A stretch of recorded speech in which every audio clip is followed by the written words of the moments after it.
Welcome back to the channel. This is Trendy Storm and you are watching 10th part of What If Naruto Was the Black Dragon of Apocalypse. If you enjoy this video, please like, share and subscribe to the channel. Now wasting no more time, let's start the story. Lucy, Yukino, and Loki, who were on the rescue team, just stared in shock at the other Lucy. Natsu looked back and forth between the two Lucys and asked in a funny way, "What the hell is going on? Why are there two Lucys?" "It can't be Gemini because they haven't been called," Yukino said nervously as drops of sweat ran down her cheeks. Happy went on, "You're not acting like Edalus Lucy either." The second Lucy nervously bit her lip before looking back up at the crowd. She asked, "I'm sure you know about the Eclipse Gate, right?" Everyone's eyes grew big with recognition. Lily said, "Wait, you don't mean?" As the other Lucy nodded. "I came from the future through the gate." Everyone yelled, "The future?" In shock. "But why?" asked a stunned Loki. Mirai Lucy started to sway as her vision got worse. INNN needed to WW warn why. OU. All. Everyone yelled, "Whoa." As Natsu and Wendy ran up quickly to catch her before she hit the ground. "Is she okay?" asked Happy, who was worried. Loki put a light touch on her head. He gave his answer with a frown. "She's so tired and hot that she's about to pass out. We need to get her out of here." "This is really weird," Lucy said as she kept looking at herself in the future as everyone else continued to leave the palace. The viewing balcony of Hisui. Minister Darden asked the princess, "Hisui Heim, what will you do now that the keys have been found?" As he looked out of her balcony. She finally said, "It doesn't matter." "It doesn't matter. What do you mean, princess?" Darden asked in a confused voice. "I've already used the keys to open the gate's locks. Now all we have to do is wait. Whether or not we open the gate depends on what happens at the GMG today." Within the arena of the city. Gajeel grunted when Rogue showed up a few feet away and said, "It's you." "Gajeel, I will beat you this time," said the Rogue, who was sure of himself. Gajeel just laughed. "You said that the last time. This time, I won't be as nice as I was before." Gajeel then started to let out his magical power as a green aura wrapped around his body and he glared at Rogue. "I won't hold anything back." "So you're finally here, Laxus," Orga said in an arrogant way. Laxus smirked. "Orga, the magician of black lightning. I hope you're ready to lose," Orga said with a smirk. "I'm a godslayer, so you're below me." Laxus just cocked his head. Laxus said, "HMPH. You can kill gods, but can you kill a fairy?" Orga glared as he started to give off black electricity that started to cover his body. Laxus tried to get back at him by sending out his own yellow lightning. The two lightning wizards kept staring at each other as their electricity hit each other. Gildarts Clive, Jura said as Gildarts grinned in anticipation. "Well, it looks like it's our turn to have some fun. The next battles are about to begin." On a cliff by the GMG stadium. Meredy looked nervously between her friends in the city arena and asked, "Don't you think we should do something?" "Like what, Meredy?" Ultier asked before sighing. "Like Naruto said, no one would really believe our claims, and we'd be going against the royal family of Fury. We need to do this quietly." Even though she knew what was going on, that didn't mean she liked to sit around and do nothing. Meredy kept asking, "But if what future Lucy said is true, shouldn't we at least do something?" Ultier looked at the third person with them. "Jelal, what do you think?" Jelal thought, Ultier asked Jelal, "What's wrong, Jelal?" Jelal said, "There is something wrong with all of this." His friends were confused as they watched. Jelal shook his head and said, "With what Naruto told us. No, his warning doesn't match the disaster Lucy told us about, but there's something wrong with future Lucy," he said as he started to think about the other Lucy in an encounter they had during the GMG that didn't make sense. Erza versus Kagura. The two swordswomen clashed their blades together, sending dust and other things flying everywhere. "I won't hold back, Erza," Kagura warned as she shoved Erza back and ran toward her again to hit her. Erza replied, "That's exactly what I want." With a strong stance. But Erza didn't realize how strong Kagura was, and her sword swing was strong enough to knock the red-haired mage back. Erza quickly turned around in the air as she started to put on a different set of armor. Erza yelled, "Re-arm, Heaven's Wheel," as her outfit changed into one of her most common pieces of armor. Erza quickly called up 2 blades in her hands and many more around her as she ran toward Kagura. Erza yelled, "Pentagram sword!" But Kagura, who was hovering over Erza, was able to dodge the attack. Strong form. Kagura yelled as she dove into Erza from the air and hit her hard. The re-equipped mage's armor broke easily as the arena broke up around them and they started to fall to a lower level of the city arena. Kagura yelled, slashing form. As she got into a Batujutsu stance. Erza looked up and changed her armor when she saw the next attack coming. Erza yelled, refit, adamantine armor. But it didn't help, as Kagura easily broke through her strongest armor. Everyone from Fairy Tail yelled, no way. In shock. They knew better than anyone else how strong the adamantine armor was, so it was scary to see how easily it could be broken. It took the Jupiter cannon to rip that armor apart. Shouted Macau. Wakaba replied, and Kagura did it in one attack. Makarov said, she is strong, as he stared at the projection in shock. This won't be easy for Erza, Mavis said in a serious voice. Anna and Irene were talking about the fight on the Mermaid Heel balcony. Anna looked at her best friend, lover, co-wife Irene and said, Kagura is not joking around at all. Are you worried? Irene shook her head. Irene said in a confident tone, I thought Kagura wouldn't hold back, and I know Erza won't let this stop her so easily. I'm sure these two will put on a good show. Anna gave a small laugh and then looked back at the projection. Naruto sat at the statue with his legs crossed and looked at the projection. Come on, Erza. You can do it, he said with confidence. Erza coughed and said, as blood ran down her chin and down the side of her lips. When she turned around in the air, Kagura was looking at her with eager eyes. Is that it? She asked in surprise. Erza growled as the glow around her body came back. Erza yelled, Flight armor. Flight sonic claw. As she turned into a blur and flew past Kagura. But after the attack, Kagura only had a few scratches. Erza, on the other hand, opened her eyes wide and cried out in pain as she saw cuts all over her body. Kagura flipped in the air as a dark blue aura wrapped around her. Dash form. Strong form. Kagura yelled as she jumped into the air again to get to Erza. Erza saw the attack coming and put on her purgatory armor to protect herself. However, the armor was easily broken when Kagura hit Erza, sending her flying into the hard floor of the city arena. Kagura jumped back quickly as dust and other things flew up. She waited to see what Erza would do next because she knew it would take more than that to kill her boss's child. She blinked as she watched Erza get out of the crater, bloody and hurt, with the last pieces of her armor falling off. I never thought I'd meet someone who could be so much better than Erza, Makarov said. Mavis nodded. Mavis replied, Irene Neeson really did find a great mage for her guild. Erza was forced to her knees again, and Kagura yelled, Gravity pressure x20. Erza tried hard to get up, but the damage she had taken made it hard for her to do so. Erza heard giggling in her head all of a sudden. It looks like you're in quite a pickle. Need some help? The voice made a joke.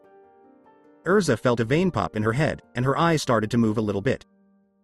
Don't tease me, Aki. Still not. I want to keep our ace in the hole for a while longer, she said.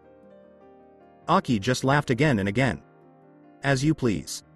Dash form. Kagura yelled as she ran right up to Erza and stood there. Gravity curse x2. Barrage form. Kagura yelled as she hit Erza with a 20-hit combo that increased Erza's gravity every 2 times. Erza was sent flying into a stone pillar, which broke from the force of the impact. Erza tried to get up, but the debris and spells that were cast on her made it hard for her to move. Kagura looked at her opponent with a face that showed she didn't like what she saw. I'm disappointed, Erza. I thought you'd do more, Kagura told her, then sighed. Kagura ran away when she saw Erza call up another weapon. She said, oh well, I guess it's time to end this. Kagura shook her head in her mind because Erza couldn't help her. But Kagura was surprised when Erza stood up, blocked Kagura's attack, and pushed her back. Before she looked at her opponent with suspicion, Kagura slid across the floor. Erza smiled as she showed Kagura her current blade and asked, how did you manage to get out of my gravity spells? It was a broadsword with a blade that was dark violet and had black edges. This blade is called Gravity Core. It lets me cancel out the effects of gravity on myself, and any damage I do to my opponent makes their gravity go up. I can change the amount of gravity on the blade and on myself at any time. So you were waiting to use the blade when I used my gravity magic, right? Kagura asked with a smile. Erza smiled and nodded. That's right. I couldn't use it until you used one of your gravity spells. Oh, well, that makes my spells about gravity useless. But do you know what to say to my sword? I'm ready to fight, Kagura said as she got into a battle stance. Erza kept her eyes narrowed and her smile up. Actually, I think I do. Erza was surrounded by a bright flash as she put on her Armadura fairy armor. In her hands were two new pairs of blades. Both were light purple, but the right blade had red accents and designs while the left blade had blue accents and designs. Kagura smiled. I was wondering when you would put on your strongest armor. How would you describe these blades? People call them blue crimson. Now, Kagura, you need to get ready. Bring it on, Erza. She yelled as she ran towards her opponent. Kagura yelled back as she jumped to meet her opponent's strike. Gildarts versus Jura. Crush. Gildarts yelled as he fired an energy blast that shattered a huge wave of lava into small pieces that fell around the Crush mage. Gildarts looked at his opponent, Jura, who was breathing heavily and had bruises all over his body. The two warriors looked at each other and then laughed. Iron Rock Saint of Lamia Scale, are you ready to go on? I am. Ace of Fairy Tale, what about you? As they charged each other, the two men kept grinning. Jura made a sign with his right hand to prepare a rumbling MT. Fuji, but Gildarts just grinned, gathered his magic in his palm, and said, Gakishin. As he hit the magic attack with his fist, breaking the magic circle. Jura slams his hands together and yells, Molten Diamond Mountain. An orange and green magic circle appeared below Jura as large columns of lava rose from the ground. The columns all joined together to form a molten golem with diamond arms and diamond spikes coming out of its back. Jura roared as he thrust his palm forward, and the lava golem roared as it reared back its diamond fist before throwing the fierce haymaker at Gildarts. The Crush mage was thrown back by the force of the diamond fist, and he flew through several buildings before hitting a stone wall connected to a bridge a few feet above him. Tou-san. Gildarts. Everyone, including Kana, yelled out in fear. Oh my. Jura's hit on the Ace of Fairy Tale is devastating. How does he get up? A figure can be seen coming out of the wall through the huge cloud of dust. Gildarts grunted as he came out of the cloud. He popped and cracked his body to get rid of some of the stiffness. Even though he was hurt all over, he looked fine. Not bad. I haven't worked out like this in a long time, Gildarts said to the lava golem with a challenge. Now it's my turn to pay you back, right? The golem let out a scary growl.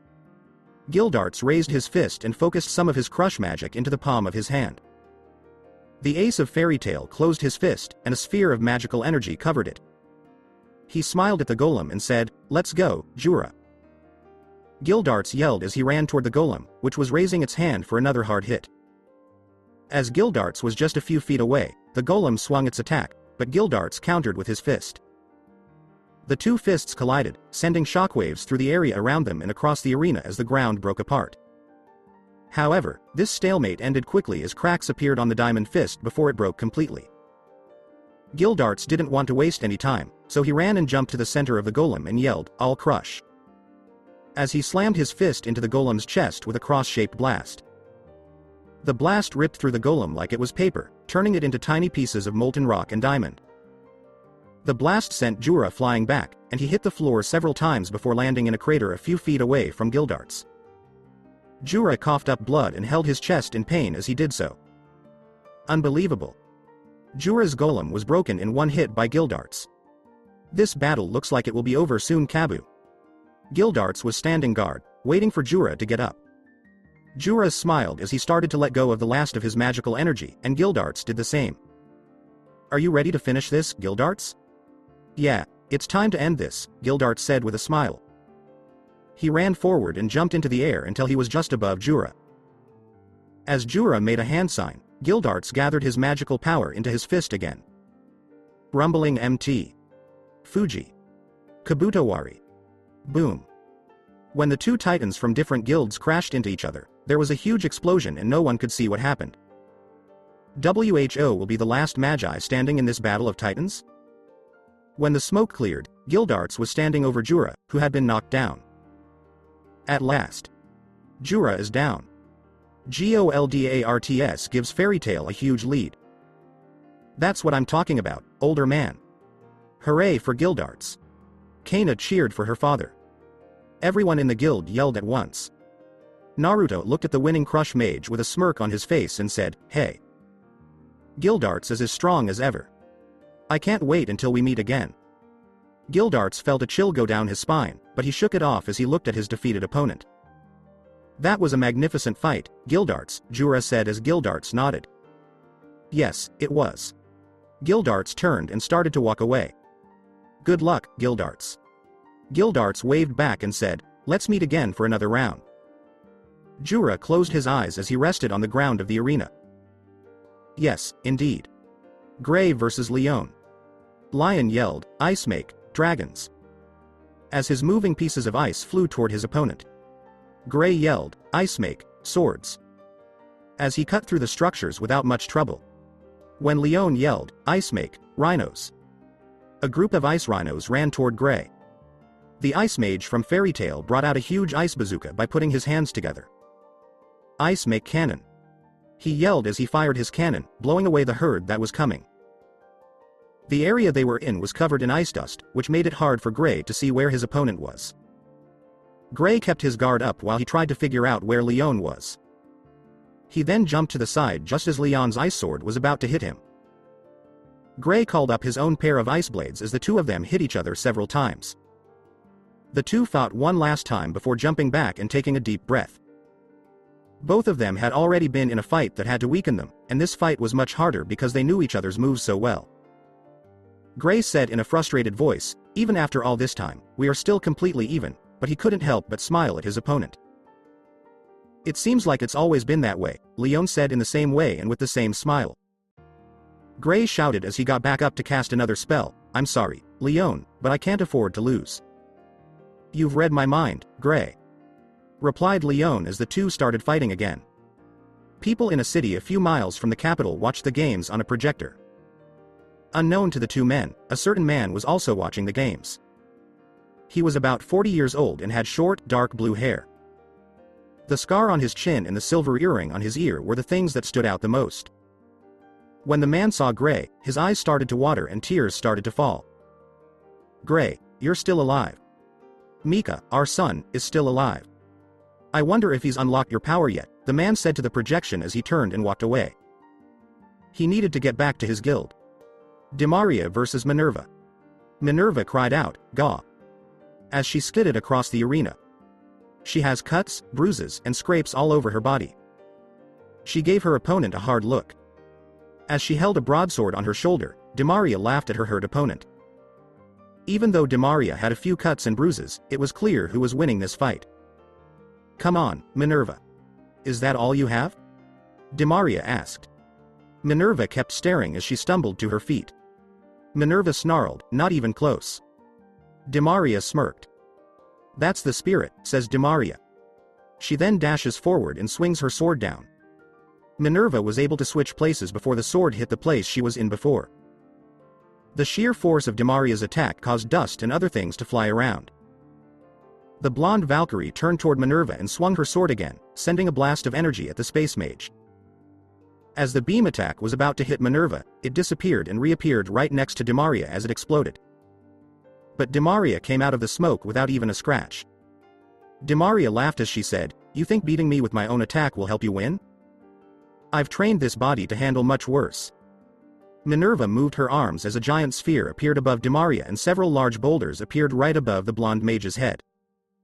Dimaria snapped in anger. "I told you already.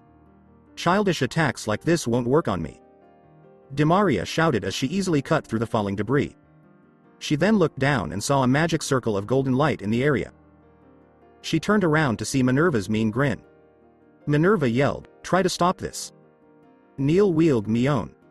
Terse Elcanteus. Yogdo Rigora." As a big explosion hit Dimaria. She can use the spells to align with the 18 war gods? Mavis and everyone else who knew where Minerva's spell came from yelled in shock. Irene and Anna's eyes got narrow. Irene said with a confident smirk, "She is a dangerous mage, but it will take more than that to beat Dimaria." Anna nodded and curled her lips into a similar smirk. Back in the arena, Minerva was struggling to breathe because she was almost out of magic. But she smiled as she looked up at the dust cloud that her spell had made. Minerva thought, that may have used up a lot of my magical energy, but I won. She slowly stood up and was about to leave when she heard something. Clapping. Someone was clapping, and she could hear it. She slowly turned her head toward where the clapping was coming from, and her eyes grew big as she realized who was doing it. Dimaria was standing there with a huge grin on her face after her most powerful attack. You seem pretty pleased with yourself, Dimaria said. She was hurt all over, and blood was dripping from many of her wounds, but she didn't look at all tired. Before she spoke to Minerva again, Dimaria cracked her neck a few times. That was quite a spell, but you still don't have the power to do anything important to me. Her eyes stopped being funny and got a cold look.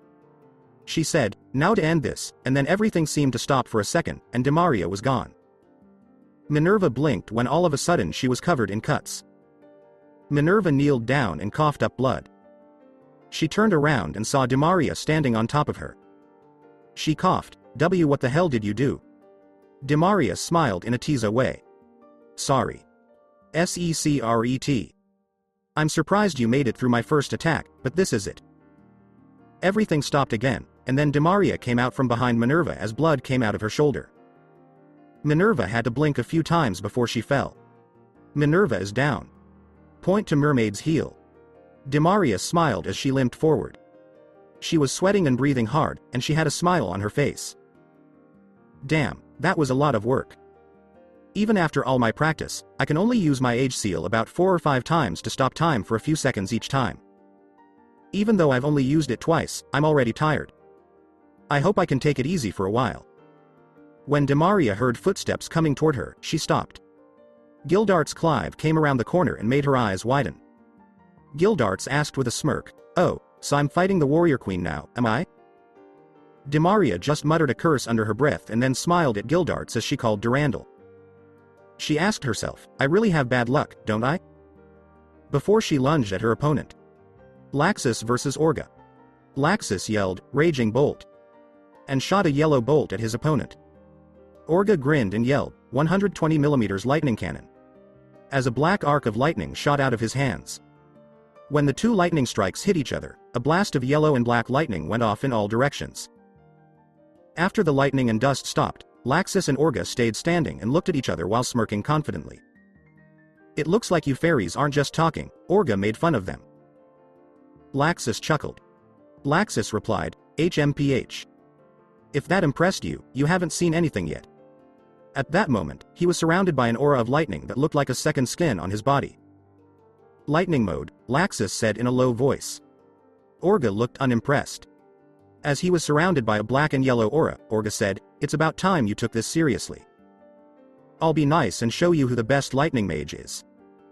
Lightning God's aura. The two sorcerers looked at each other as the lightning from their auras hit each other. Suddenly, they were gone in a flash, and when they came back together in the middle, shockwaves ripped through the area. As the two mages fought, flashes of yellow and black lightning flew in every direction. The people watching were amazed. As a result of their plan, buildings, columns, and even the floor itself were torn to pieces. They kept running into each other for a few more minutes, until the mages tried to push them the other way and they hit each other one last time. As they landed back in the arena and jumped away from each other, the two lightning forces kept pulling on each other as lightning flew around them from their attacks. Laxus and Orga gave each other dirty looks. Both of them were a little out of breath and had cuts, bruises, and wounds all over their bodies.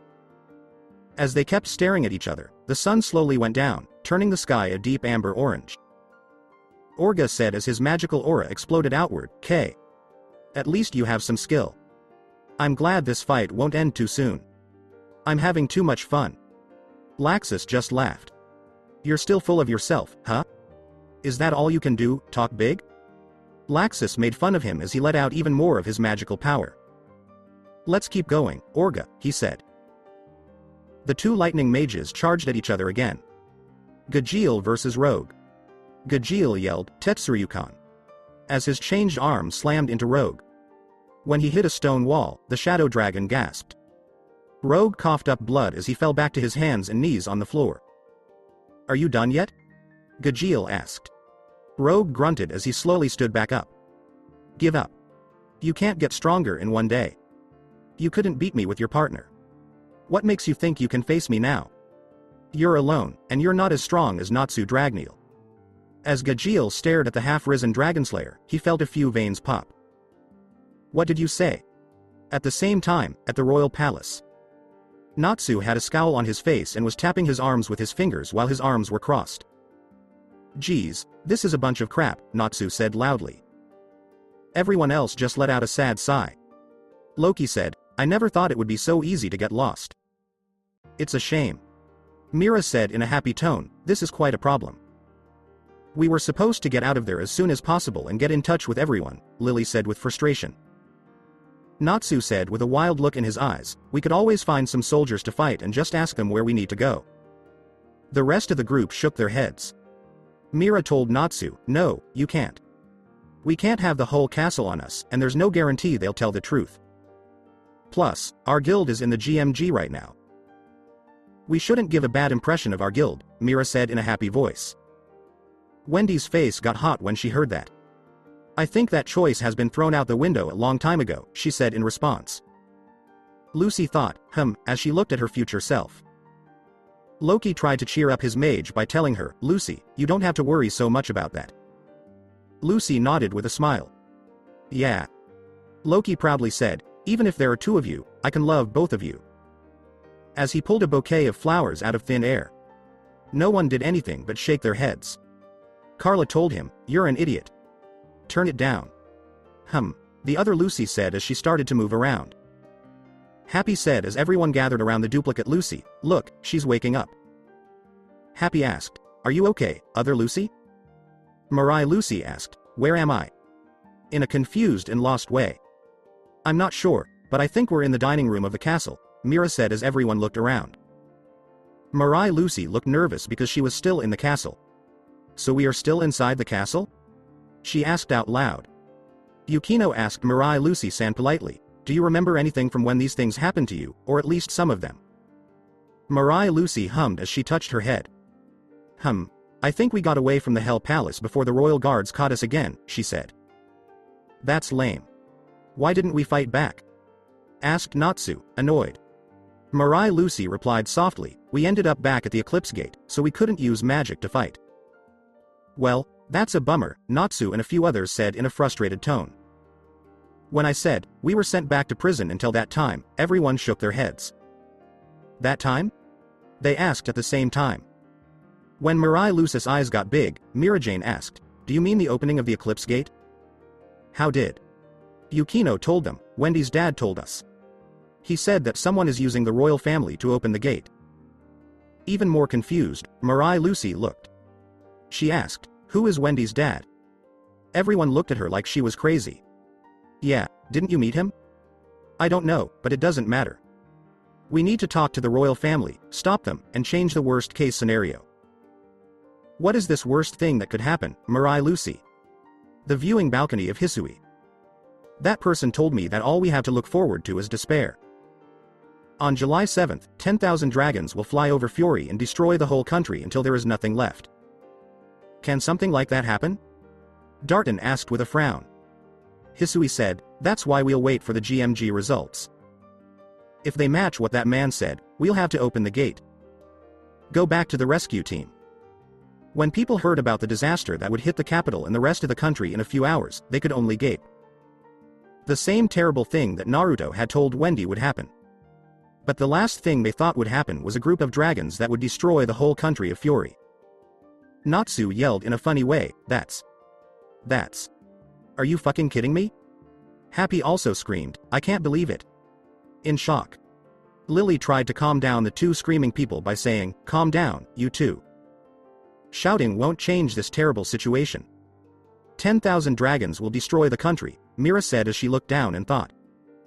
Yukino said in a horrified voice, I can't believe that our home country will have such a terrible end. Now I understand why Daddy was vague when he warned me. It's not easy to believe or accept, Wendy said with her arms crossed. Carla guessed, and everyone agreed, that he must have come to help us get through this disaster. To get through this, they were going to need all the help they could get. Mira Lucy just kept looking like she didn't believe it. Natsu yelled, "We need to get ready for battle." As he grabbed a couple of spears and put a helmet on his head. He told everyone, "Call everyone. Wendy, call your dad. I'll raid the palace for weapons." "Are you seriously planning to fight 10,000 dragons?" Lucy asked in a funny way. Happy said to his pinkette partner, "That's not possible, Natsu. I think Daddy could fight the army of 10,000 all by himself. He's killed that many people before. The problem is that now he has to think about the other things that might go wrong. Even more so because we are right in the middle of it. I hope that Mom and Auntie can make a difference. Yeah, they can make things even better for us. But there's something else we'll need." Wendy thought about this until she had a sudden realization that made her eyes go wide. "Hey, didn't Dad say he'd explain where the 5 dragons went 14 years ago?" "Yeah?" Dark said in an interesting way. "Do you think he'll get them to help us?" Dark blinked a few times and then turned to face her guest. Grandini grimaced at Wendy's dark version as she nodded. Dark turned her head to the side. "Probably. But we won't know until we ask him." Wendy blinked and wondered how her dad planned to find the missing dragons and bring them to the capital. Mirai Lucy finally had enough and yelled, "Wait." Everyone turned to look at the slightly older blonde. "You guys actually believe me," she said in a tone that was completely amazing. Everyone on the rescue team just stared at her, not sure what to do. Natsu turned her head to the side. He asked, "So it was a lie?" Mirai Lucy's eyes get big as she is shocked and horrified. "What? No, that's not true. But it's strange how quickly you believed me." Again, everyone just looked at her with puzzlement. Natsu said in a firm voice, "Why would we ever doubt what Lucy says?" Mirai Lucy was shocked for a few seconds before she turned away, blushing and smiling. Lucy grabbed the hand of the person she would meet in the future and patted it softly. Present Lucy said with a teasing smile, "You should give yourself more credit, other me. And you should have a little more faith in your friends." Mirai Lucy couldn't help but laugh at how funny it was. "Are you giving yourself a lecture?" "I mean, what you're saying is true, but it's strange. Since we joined Fairy Tail, weird has become the norm for us," Happy said, and everyone laughed. "Yes, it has been." Loki began. Mira laughed as she said, "And always will be." Happy asked, "Mirai Lucy, what will happen to the rest of us if we get caught again?"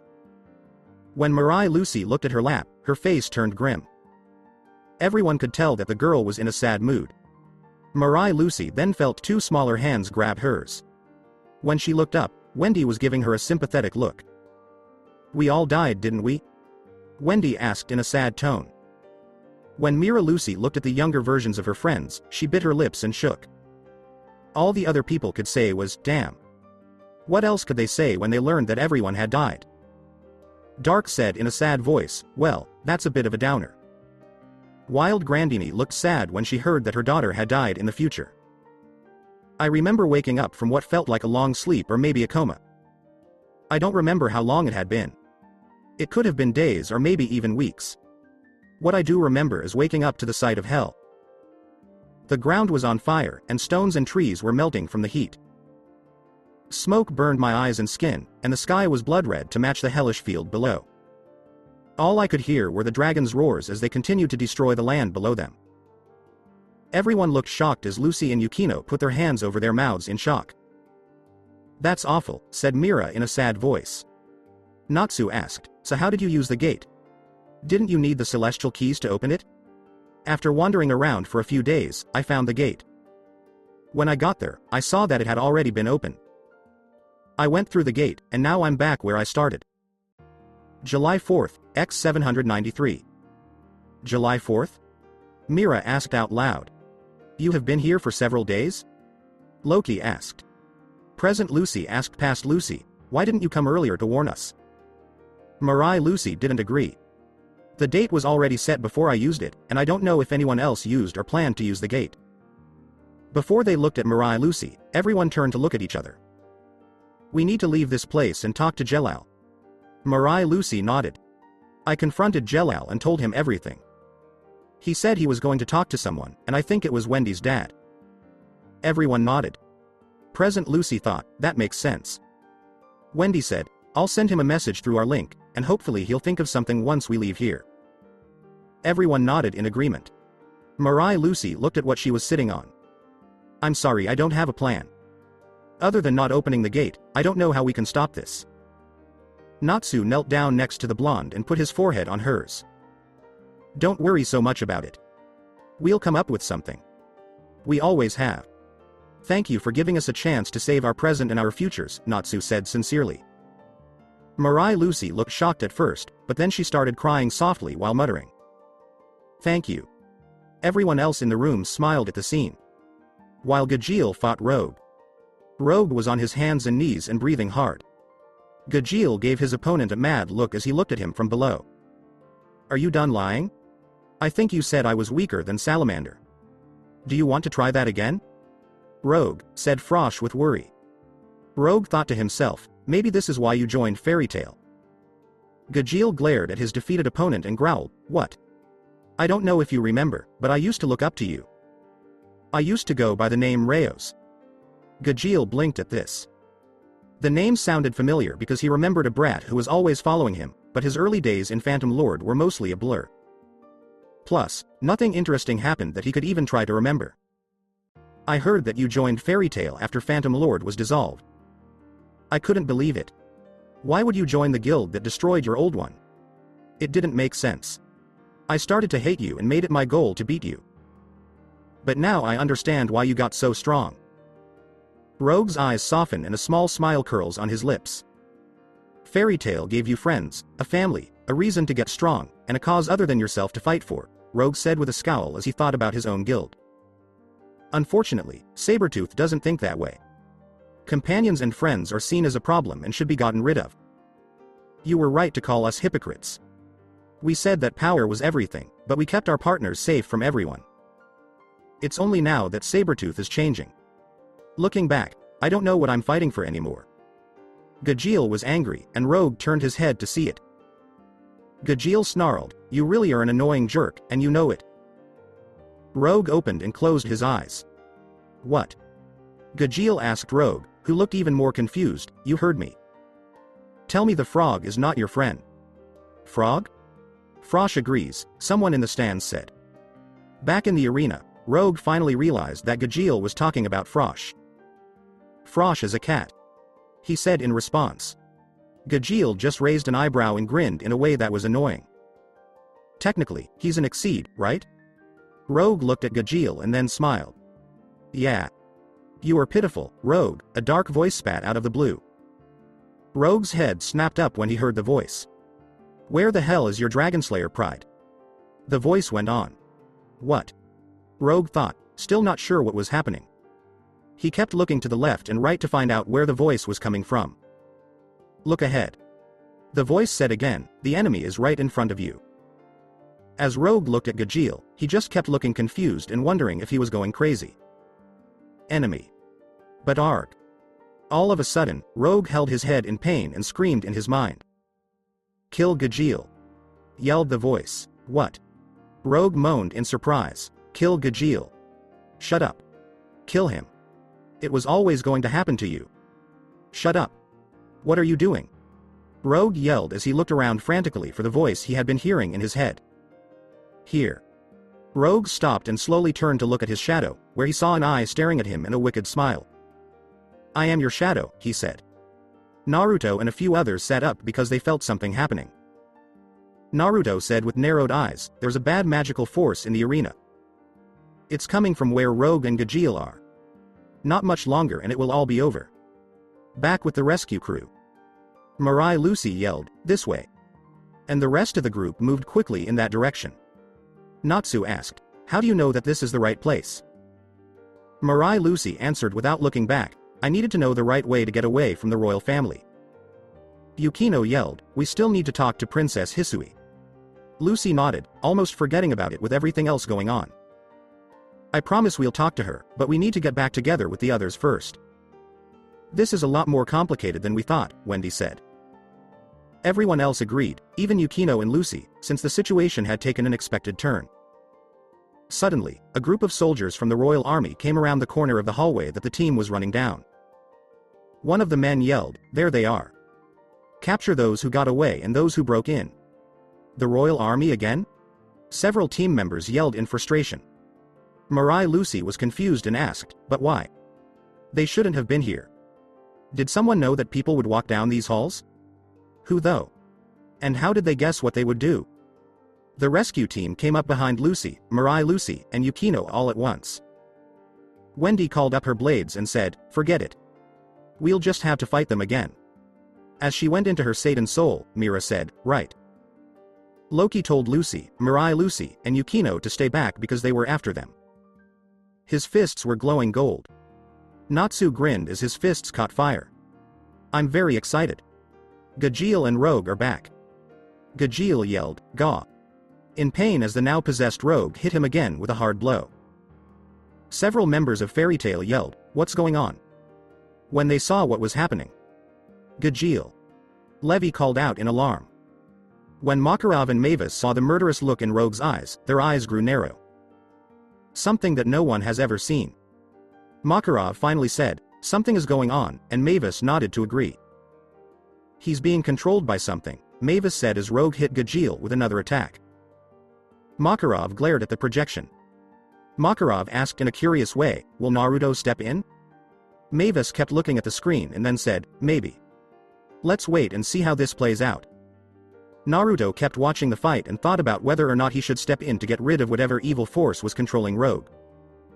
The problem is that the unknown person could just run away, which would be bad for Fairy Tail. Naruto blinked when he saw his necklace glow. As Naruto got Wendy's memories, there was a bright flash. He sighed and then looked back up. Naruto said to himself, good. They have the two of them and future Lucy. Now all they have to do is get out. As he looked back at Gajeel, he said to himself, we're getting close to the end. Endure Gajeel. While Crime Sorcière was going on. That magical energy. Jelal said in a bit of awe. Ultir said, it's that person again. It's coming from the arena, Merity said.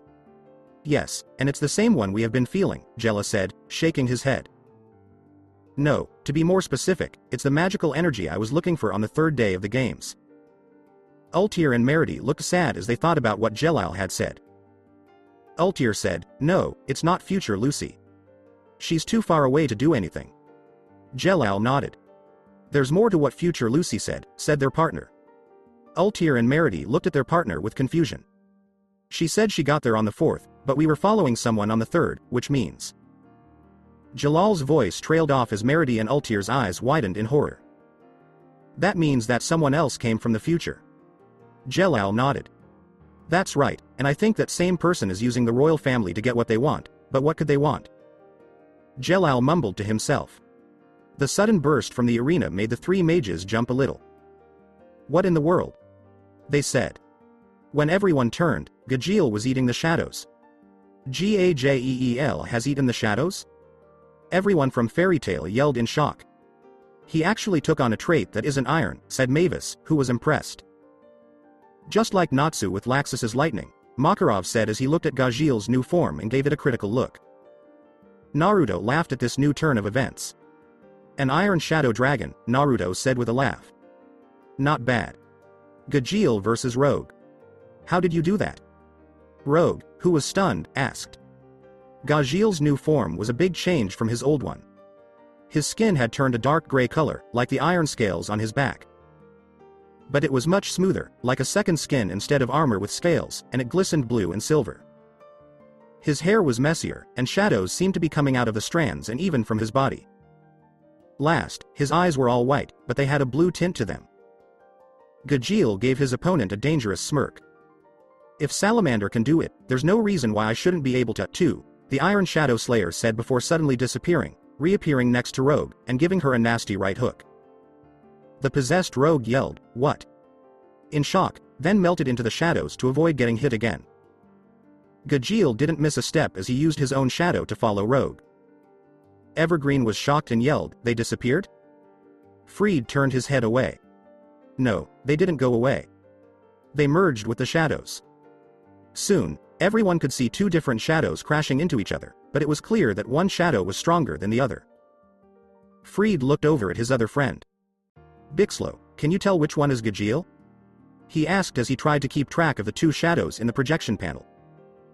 Bixlow had already taken off his helmet. Gajeel has the upper hand, he said before making a sad face. I believe. Evergreen raised an eyebrow and said, you think? The man shook his head. I'm having a hard time keeping up with them, and looking at souls through a projection is much harder than seeing them in the arena. Back in the Battle of Shadows, a hand grabbed the other shadow, and Rogue was suddenly pulled out of it. What the hell? He's actually pulling me out of the shadow? Rogue screamed in his head. The Gajeel he remembered wasn't nearly this strong. I have you now, punk, Gajeel growled. Naruto couldn't help but smile at what he was seeing.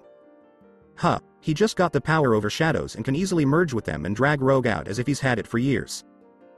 Naruto just shook his head and laughed. Kids these days. Gajeel threw Rogue into the air and said, it's time to stop. Tetsueryu no Hoko, the roar of the Iron Shadow Dragon. Rogue was completely surrounded by the roar as he shot high into the air, sending dust and debris flying in many directions across a large part of the city. When the roar stopped, Rogue came back down from the air with a large boom. When the dust settled, Rogue was on the ground and wasn't going to get back up. That's it. Gajeel takes the victory. Wow, Gajeel, that was great. Levi was happy to cheer for her not-so secret crush. Gajeel fell to his knees from exhaustion as his transformation ended. He, Rogue said with a dark laugh.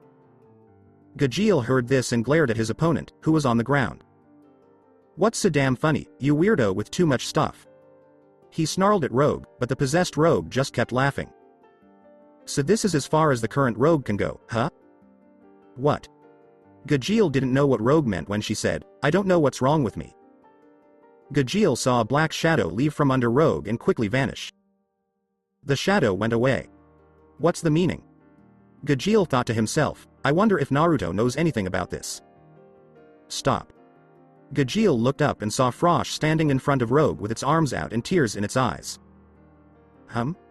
I will no longer let you hurt Rogue. Frosh choked out, if you hurt him anymore, he'll die. Gajeel laughed and turned his head away. The fight is over, so I won't do anything else to him. Frosh, a weak voice said. When they turned around, Rogue was awake again. Rogue. Frosh yelled with joy and ran to Rogue's side to give her a hug. You're okay? Frosh yelled with happiness. Where are you? Ouch. How did I get beat up so badly? Rogue said, jerking back every time he moved. Gajeel thought to himself, so he doesn't remember. He didn't know what that meant, but he'd have to worry about it after the games were over. Mavis thought to herself, the evil magic has gone away. Fishy knee, what's going to happen? As the panels began to change to another fight. It's gone again, said Jelal. Do you have any idea where it went this time? Jelal shook his head and said, I'm not sure. But I'm sure we'll have to deal with it soon. Getting back to the rescue team. Karyu no Yokugeki. Natsu yelled as he slammed his fiery arms together and sent several soldiers flying. Regulus impact. Loki yelled as he sent out a second group of soldiers. Tenryu no Tatsumaki. Wendy cried as she threw away a few soldiers. Water pulse. Mira shot a burst of water, which made a small tsunami that scared away some soldiers. Taurus. Lucy called on her spirit of the stars, and Yukino pulled out her own key. Pisces. These wizards are tough. One of the soldiers said in a worn-out way. Anti-magic team. Get ready to shoot. One of the commanders of the battalion of the Royal Army said. One of the soldiers pulled out a pistol and shot Natsu. Ow. Natsu yelled as he looked down and saw that his shoulder was bleeding. He jerked a little as he touched the wound. That really hurt, he said as he glared at the person who had shot him. Everyone, be careful. Those weapons that can stop magic can do a lot of damage, Wendy warned. Loki said in a hurry, we need to find a way out of here fast. None of us can stay here forever. I'm sorry. Mirai Lucy said in a sad voice, we shouldn't have come this way. Happy moved in front of Carla to protect her and told her, Carla, get behind me, it's dangerous. Same to you, Lily said as he blocked a blow from another soldier and sent him flying. Suddenly, a wall of acid appeared between him and the soldiers. Yelled a voice I knew. What? Lily asked himself, confused, until the wall vanished and Neppa stood in front of him. Pawn. Yelled the acid mage, and Lily groaned. Oh great, this jerk is at it again. This means. Don't underestimate the Garo Knights, Kamika said as she started to move forward with Cosmos. You're right, Kamika, the plant mage said. Tai. Yuosuke said in usual tone. Kama walked up to Natsu and stood a few feet away. The only thing that was different about him was that his armored mouthpiece was gone. We understand your philosophy and motivation. But you will listen to mine. Kama said in a firm voice, you will not leave this castle alive as long as I breathe in this body. TCH. Natsu was annoyed as he started to let out his magical power. Wendy also started to let out her magical power. Wendy muttered, Dragon Force, as she glared at the soldiers and the Garo Knights. We don't have time for this. Lightning Flame Mode, Natsu muttered as his lightning and fire aura wrapped around him. Leon versus Gray. The two students of were knelt down and taking deep breaths. Both of them were very sick and knew they had to stop soon. Are you ready to stop, Leon? When Gray got back and got ready to cast his next spell, he asked. When Leon got back, he, too, had a good laugh. Yeah. Leon slammed his hands together and yelled, Ice Make, Yamada no Orochi. Gray said, there it is, as he looked at Leon's most powerful dynamic ice spell. Gray slammed his hands together and yelled, Ice Make, Ice Cannon Fleet. Behind Gray, several large cannons made of ice showed up. There were about 20 cannons in total, and they all fired at Leon and his ice structure. The ice structure let out a loud roar and started to move around the attacks or fire its own shots to block the cannon fire. That won't be enough to beat me, Gray. Leon called to his opponent from above. I wasn't planning on it, Gray said with a smile. Ice Make, sword. Gray said as he made 2 swords out of ice. Then he started running as fast as he could toward Leon. The other ice mage and his construct saw Gray coming at them and started shooting at him. Gah. Gray moaned in pain when one of the head's attacks hit his stomach. But he didn't let the pain stop him from moving forward. The heads suddenly stood up right in front of Gray, opened their wide mouths, and grabbed Gray's right arm. Leon gave his opponent a sly smile as he looked at him. You just can't win, Gray. Crack. What? Leon yelled in shock as cracks started to appear all over the head of the ice serpent, which then broke completely. Gray came out of the dust with a piece of light blue armor on his arm. Gray muttered, Ice Make, Gauntlet, and then he looked up at Leon. Gray slammed his hands on the floor and yelled, Ice Make, Geyser. Gray took off into the air and landed just a few feet above Leon and his build. He then leapt into the air while holding his right arm in the air. His arm started to glow because it was in a giant ice drill. It's time to finish. Spiraling Ice Drill Breaker. Ice Make Unlimited. Gray yelled as he jumped into the building. The heads tried to stop Gray, but they were all pushed past him and went through the Orochi's chest right in the middle.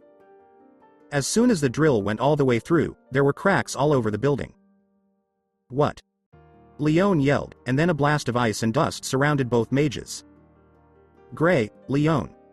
Was what both guilds yelled for their members. When the dust settled, both mages were on their knees, heaving because they were so tired. Huff asterisk, huff asterisk. Damn, Gray, you are really great.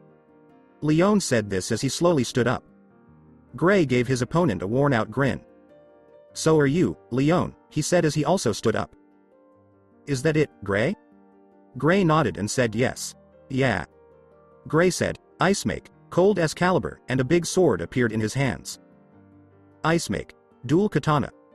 2 blades appeared in Leon's hands. Before running towards each other, they smiled at each other one last time. Gray. Leon. 2 people yelled, Ice Make Unlimited, one-sided chaotic dance. As they spoke their last words, they hit each other with everything they had left. Ice broke against ice until the 2 mages were just a few feet apart. Both were bleeding a lot because they were cut and bruised all over. As they stood there, their arms were dripping with blood. I had a lot of fun fighting you, Leon, Gray said softly as he started to fall. Leon laughed as he started to fall over. I feel the same, Gray. Both ice magicians feel like they can't get back up. Both Gray and Leon are down. It's a draw. Damn. We're down 1. Gajeel cursed as soon as he heard the news. Everyone else was sad that they lost a member, but they knew that Gray did everything he could. Also, he knocked out Rufus, which was important for them to win, and the last member of Lamia Scale. Gray may have lost, but he helped pave the way for them to win. Now it's up to everyone else to finish what he started. Gray did his part anyway. It's time for the rest now. Everyone nodded in agreement as Makarov spoke. Your students would make you proud, Yar. They've come a long way, especially considering that they mostly taught themselves after you died. If you had finished their training, I wonder how strong they would have been. Don't be afraid of them. I'll be watching them. It's the least I could do, said Naruto to himself. Erza versus Kagura. Erza hit another pillar for the second time. As she fell to her knees, she coughed up blood. She looked up and saw Kagura standing, but she was out of breath and covered in cuts and bruises. That's it, Erza? I was hoping for a lot more from your best armor. Kagura made fun of the broken pieces of Erza's best armor as she looked at them. I have to switch armors. Still, this one wastes too much energy. I need to put all of my energy into attacking instead of defending. What do you intend to do, Erza? When Kagura was getting ready to attack Erza again, she asked, why? When Erza looked at her opponent, she narrowed her eyes. It's time to use it. Flashback. What can I call you, my dragon inside? Erza asked as she looked at the way her Dragon Slayer magic was showing itself. The other redhead was thinking, so she scratched her chin. I don't care what you call me. Just nothing too strange, thanks. Erza thought for a while before she had an idea. What do you say, Akiza? The other redhead said, Akiza. She thought about the name and how it sounded as she said it. Yeah. You can even be called Aki-chan, Erza said in a cheerful tone. The other red-haired girl turned her head and smiled at Erza before looking back at her. I like it. Then it's Akiza. Erza gave Akiza a tight hug right away. At first, Akiza was surprised, but then she smiled brightly and gave him a hug back. It's nice to meet you officially, Aki-chan. Likewise, Erza. The warm embrace lasted for several minutes before they broke apart. What do you want to ask me now? I don't think you just came here to tell me your name. With a small smile, Akiza said. Well, I just wanted to confirm some things with you. Let me guess. You want to know if I'm the voice you heard when you saw our father's past and Lucy being beaten? Aki asked with a smile on his face. Yes, you can imagine how confused I was when I heard another voice in my head. Even though I was tempted to ignore your ideas about what we should have done with Minerva. Akiza grimaced as she thought about what the little brat had done to their sister. That's too bad. I should have talked to you a lot sooner, but you were busy with other things, so I thought it would be best to wait until you could talk to me in person. Yes, I'm glad you said that. In just a few days, so much has changed. I've had so many surprises that I'm surprised I haven't just lost my mind. Come on, I think you did a pretty good job of it all in all. Especially compared to our sister, who was born a few months before us. Akiza reminded them with a smile. Erza nodded. True. What do you want to talk about now? I wanted to know more about our power. If you want to know if you can use Dragon Slayer magic, the answer is no. Not yet, at least. Erza frowned. What do you mean? Ka-san told me that she broke the seal that was keeping me from using our power. I should be able to use it, right? On paper, yes. But you've never given your body a chance to get used to the new power. Not to mention that you won't be able to use any of your spells on your first try. Erza thought about it and decided that Akiza was right. Even though she could use her Dragon Slayer magic, she couldn't use it right away like Natsu, Gajeel, Laxus, and Wendy can. Damn. That makes sense, I guess. But I hoped it would be my ace in the hole in the finals. Now. As Akiza waved her finger back and forth, she made fun of her. Just because you can't use spells doesn't mean you can't use the power of a Dragon Slayer? Erza seemed to be puzzled. What do you mean? I mean that you'll be able to use our magic to boost your own skills. How? Let's talk about everything and set up this partnership, he said. Akiza turned and walked deeper into the mindscape with a smile on her face. Erza smiled as well when she found her inner dragon. Aki-chan, show us the way. End of the memory. Aki-chan? As Erza put on her clear heart clothing, she told her inner dragon, I'm ready. Yes? She asked in a nice way. Erza said in a serious voice, it's time. The re-equipped mage had to hold back a laugh when she heard Akiza's happy cheers. Alright. Let's raise some hell. Kagura ran toward Erza and got ready to slam her, but Erza blocked it with her broken blades, which shocked Kagura. What? Kagura yelled in shock as a dark pink magical aura wrapped around Erza. As she landed gracefully on her feet, she pushed Kagura away. Kagura gave the aura around the hurt Erza a critical look. Kagura said in a quiet voice, this magical pressure makes me think of Irene-sama. Erza let out a roar as her magical pressure exploded as she put her power into the broken sword handles. Everyone was amazed as the magic gathered in the blade's handles. Soon, the energy started to turn a much darker red, almost crimson. The energy then slowly turned into broadswords that were a little bit bigger than usual. As Erza looked up at her opponent, she sighed. Erza proudly said, look at the Belserian blades. They have the power that I got from my parents, as her magical aura rose and flared up again. Anna laughs and is amazed at Erza's clever use of her dormant Dragonslayer magic from up in the stands of Mermaid Heel. She is using her hidden power to make her body stronger and is enchanting her blades to make them even more dangerous. It was a new thought. Anna was lost in thought when she heard a sniffing sound from the side. Irene was rubbing her eyes when she turned around. Anna couldn't help but smile at her partner, who she liked a lot. She asked in a funny way, Irene, are you crying? Irene was very clear, no. Anna and the other members of Mermaid Heel just laughed and rolled their eyes before returning their attention to the panel projection. Naruto was laughing while he was up in the statue. Go, my Benihime. Show them how powerful you are.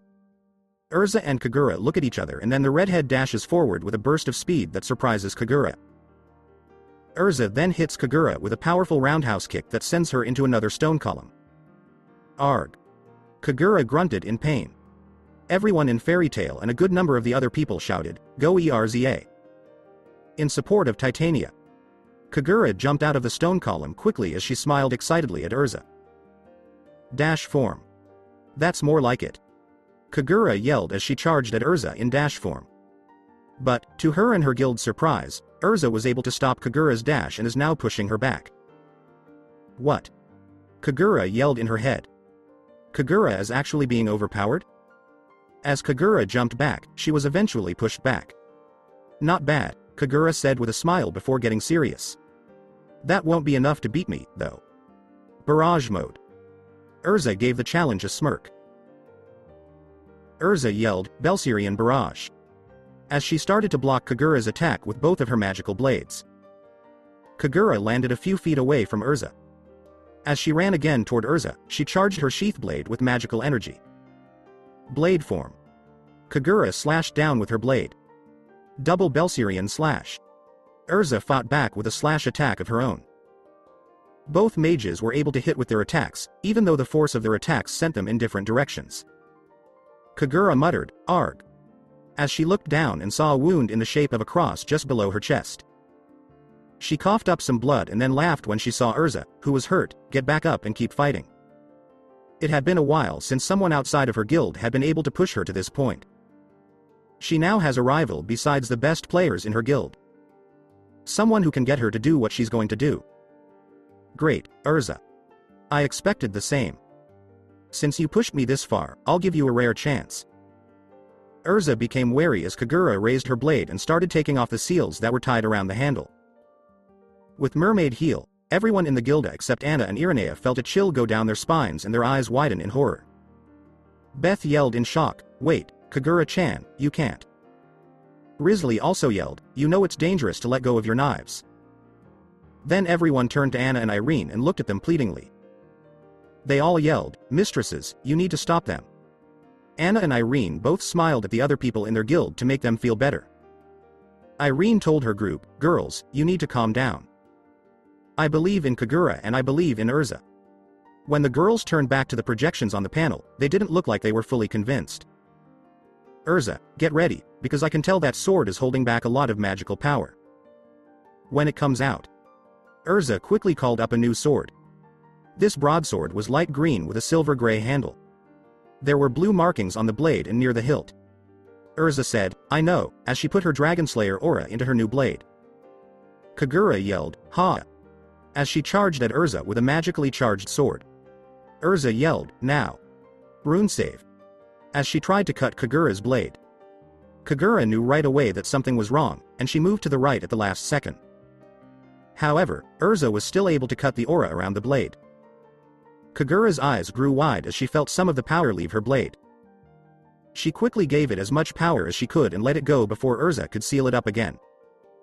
Kagura's horizontal slash was quickly blocked by Erza's overhead slash. Counter, slash form. They yelled as their swords hit each other. Boom. When the two attacks hit each other, there was a huge explosion, and two huge shockwaves ripped through the arena. No one could say anything after seeing how powerfully destructive the two mages were, and many people wondered if they both died from their own power. When the dust settled, both girls were still standing, but it was clear they were on their last legs. Erza was bleeding heavily from cuts all over her body. The two biggest cuts were on her right arm and leg. Her blade was still whole, but there were clear cracks where it had hit Kagura's blade in the middle. When it came to Kagura, she was in the same kind of shape. Almost all of her clothes were torn or ruined, with only parts around her chest and skirt to cover her private parts. The rest of her clothes were in bad shape. Her ribbon was gone, and she only had her left glove. Parts of her sleeve, her right glove, and her arm coat were also gone. Several cuts all over her midsection showed it off. Her leggings were all torn up, and her boots looked like regular shoes. The wounds all over her body had turned most of her white clothes red, making it look like she was wearing a red outfit instead of a white one. Kagura asked, "What? Cough asterisk. Did you do?" Erza swayed a bit before she got her balance back. "My blade can stop magic or magic attacks. I can seal them back into the person who cast them or into the blade itself, and then I can send it back to my opponent." Kagura's eyes get big as she remembers. "So you took some of the power of my blade and sent it back at me, making it stronger with your own power." "Yes, but your attack had a lot of power, which is why we're in this situation. I was hoping to seal the whole thing and send it back at you." Erza sighed in frustration because Kagura had just dodged her attack. "That was still a good move, Erza, but we can't keep going forever, right?" Erza shook her head. "You're strong, Kagura, but I can't afford to lose," Erza said. She then started to let out all the magic power she had left, and Kagura answered in kind as her own dark blue aura surrounded her. "I will finish this with one strike," Kagura said in a serious voice. Ezra's eyes got small. "Then I'll do it too." "Aki." Erza called. "Yes? I need as much power as you can give me." "Are you sure?" Aki asked with worry in her voice. "Yes. Kagura will hit me as hard as she can, and I'll do the same to her." Aki warned, "You might not be able to handle all that power. I have faith that you can handle it. I have complete faith in you, Aki. So let's win together." Even though she couldn't see it, she knew Aki was smiling because she was surrounded by a familiar dark pink aura, just like her sword. "Yes, ma'am." Before making their last strike, the two swordswomen gave each other a hard look. "Ha!" They yelled as they ran into each other for the last time. A bright white explosion surrounded the two, making it hard for the crowd to see who had won. As the dust and dirt settled and the light came back on, people could see two dark shapes close to each other. One swayed for a while before getting back on its feet. The other silhouette swayed and then fell to its knees and collapsed. When the dust settled, it was clear that Kagura was the one who had fallen, while Erza was still standing, even though she was using her sword to stay up. Kagura is down. The winner is Erza. Everyone from Fairy Tail cheered, "She did it. Hooray." Irene said, "Well done, my girls. You both did a great job." Anna nodded in agreement, and the other members also agreed, even though they wanted Kagura to win. Still, it worked out well. Naruto told Benihime, "You are worthy of being called Titania, my dear." Mikao said as he wiped the sweat off his forehead, "I can't believe she pulled off a win." "Never had any doubt," Wakaba said, and Mikao raised an eyebrow at him. "Is that why you were shaking the whole time?" He teased Wakaba as she looked at him with a stern face. "Shut it." Erza finally sat down when she was too tired to keep going. "You won't be able to fight at full strength again today. You're hurt too much to do that. Not unless you get better. If I hit you once, you might just fall over," Akiza said.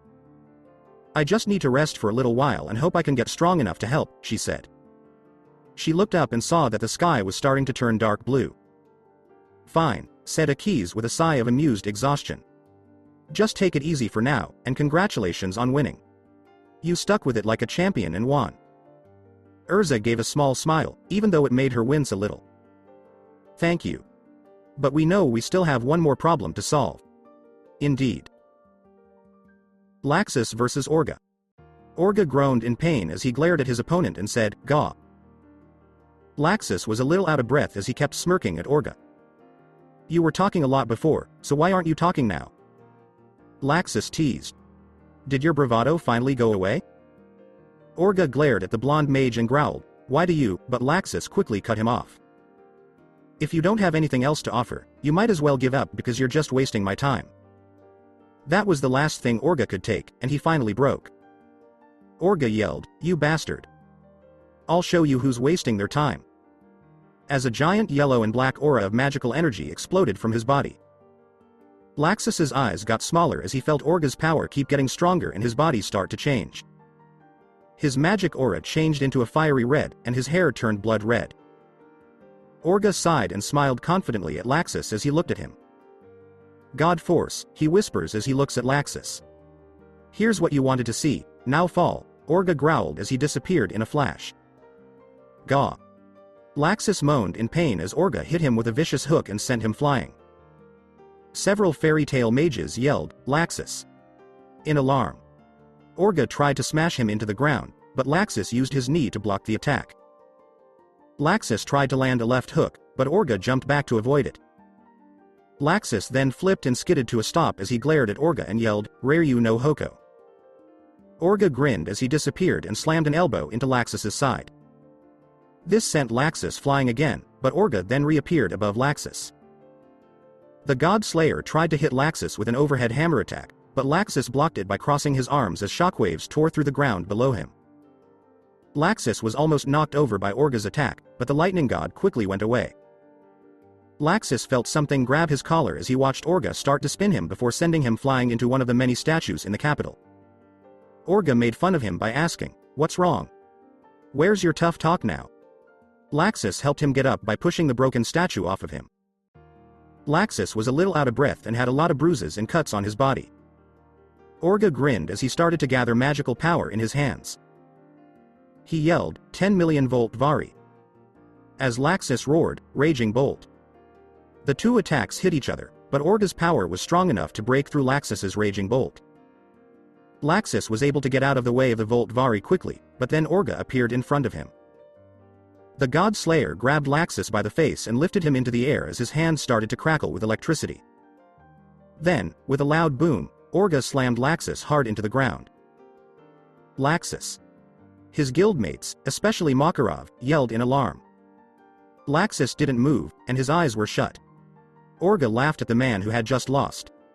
"Remember your place below the tigers," was said in an arrogant way. "You thought you could beat me? Now you know who's better." Before Orga could finish, Laxus suddenly stood up and gave him a hard uppercut that sent him flying. "You talk too much." Laxus growled as he followed up with a powerful roundhouse kick that sent Orga flying. Orga skidded to a stop and stared at his now standing opponent.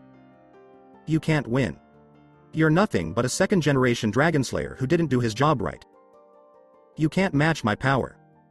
Orga started to let out more of his power as his aura grew bigger and more fierce. Before he sighed, Laxus said, "We'll see about that." He said out loud, "I guess now is as good a time as any to let go." "What are you talking about?"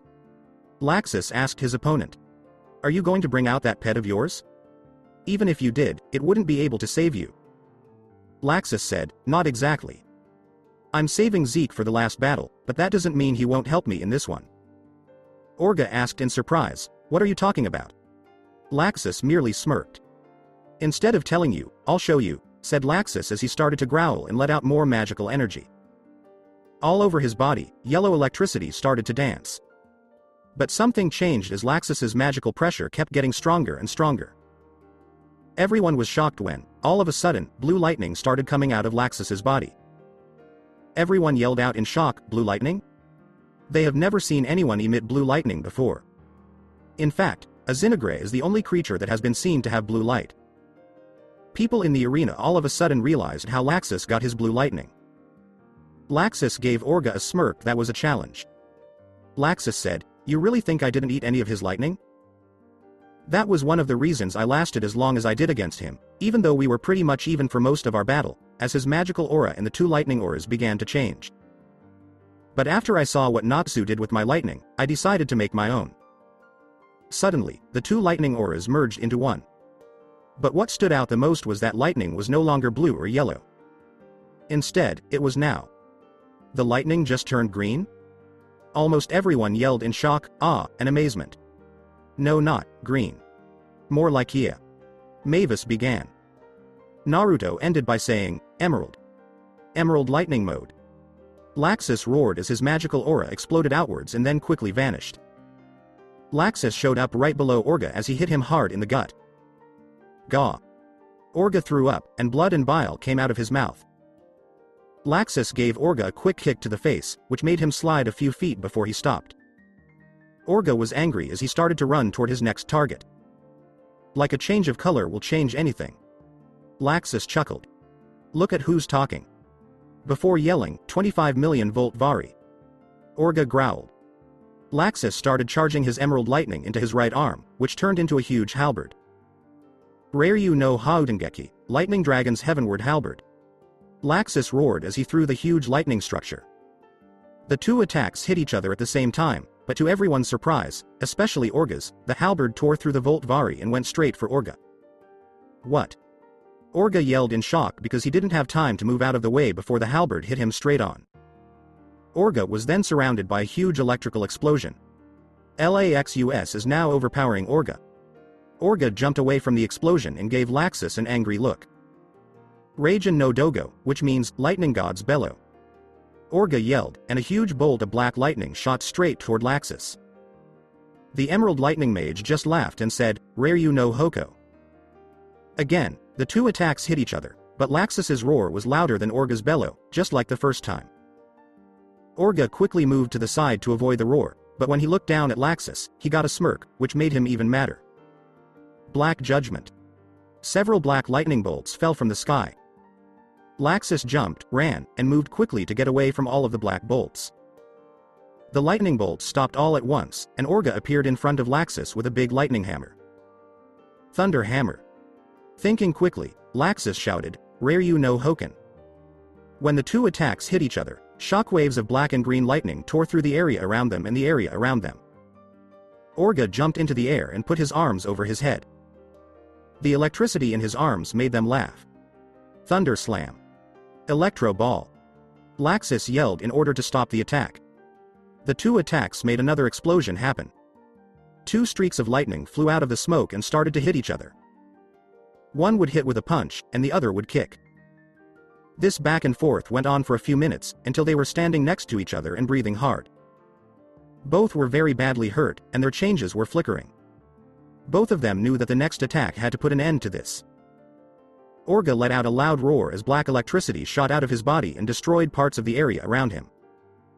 He put his fiery aura and black lightning in the palms of his hands to make a huge red sphere filled with black electricity. 50 million Vari. Orga roared as he sent out a huge blast that was many times as tall as he was. Laxus just looked straight ahead at the beam that was coming at him. He let out a small growl as he roared up to the sky. Emerald electricity shot out of him, and his muscles started to grow to unnatural sizes. His eyes turned a solid green color, and lightning was coming out of his mouth and eyes. Metsuryu Ugi, Bao Zakaruga. Laxus yelled as a huge seal appeared in front of him and a huge emerald snake came out of it. When people see how big the creature is, their eyes get very big. But they couldn't believe it when the serpent opened its mouth wide and started to eat the Volt Vari as it went to Orga. The lightning god could only stand there and watch in silence as the huge snake came toward him with its mouth wide open. It looked like it was growing from all the electricity it was taking in. The Bao Zakaruga got a little higher in the air and then dove-bombed right into Orga with its mouth wide open. The big emerald light lit up the whole city and a huge explosion happened. Shockwaves ripped through the arena, and everyone felt the force of that explosion. As the dust and other things settled down, the audience could see Laxus on one knee, panting heavily from being so tired. His emerald mode was completely gone. As soon as the dust settled, they looked at his opponent. The lightning attack did a lot of damage to Orga. He got a lot of cuts and burns. Laxus wondered idly if Orga was still awake. The answer to his question came when Orga fell to the ground with a small thud and didn't move. Laxus takes the victory. In awe of his grandson's power, Makarov said, "You have grown much more than I ever expected, Laxus." He knew Laxus was strong, but he never thought he was this strong. He turned around and saw Mavis grinning at him. "Are you surprised? Children can sometimes grow up much faster than you realize. He has always been a good mage, and now we can see how much power he has gained through all of his trials. He really is a great mage. In fact, there are some very good mages in this generation." Makarov smiled and laughed a little bit. "They do, yes. It seems like just yesterday that he was such a bad kid. Now? He is one of the strongest and most valued members of the guild." Laxus. Everyone in the forest cheered for Laxus to win. "I never had any doubts, Laxus." Bixlo called out.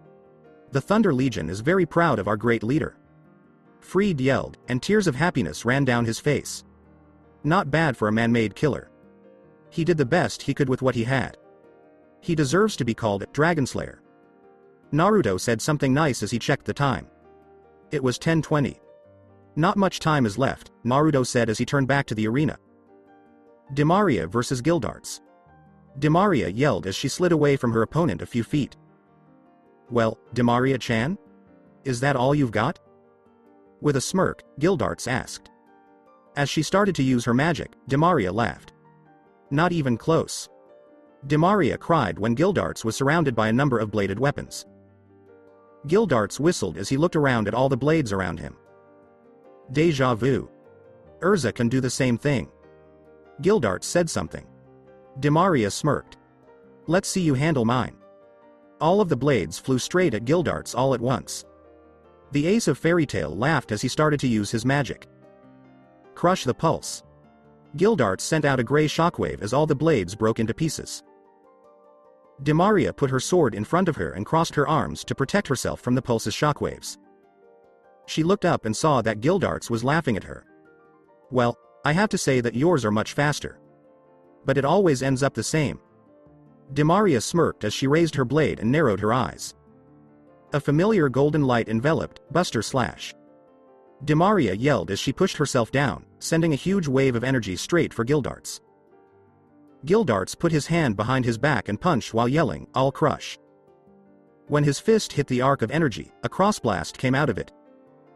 However, the Buster Slash was cut into pieces right away. The All Crush kept sailing in the direction of Dimaria.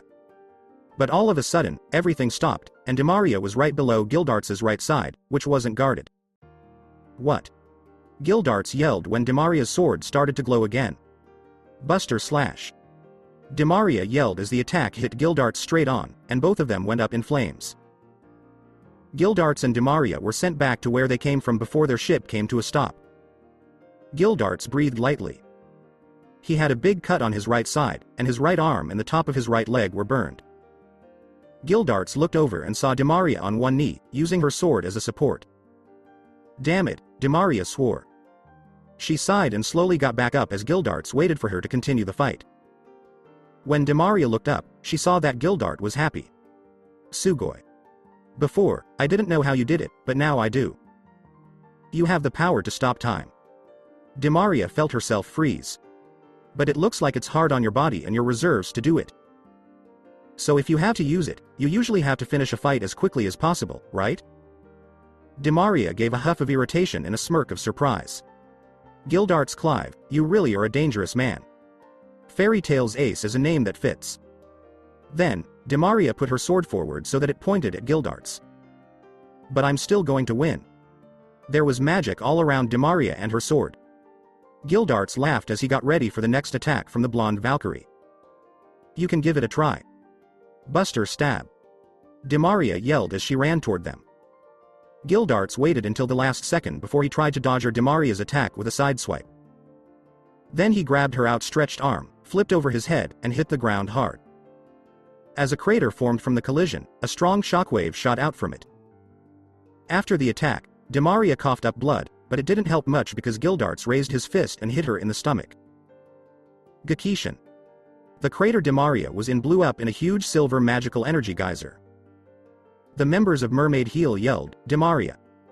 as the Valkyrie Wizard Saint was thrown back a few feet before she was able to stop herself by sliding. As she tried to get better after Gildarts' attack, she coughed up puddles of blood. Gildarts asked, "Ready to quit?"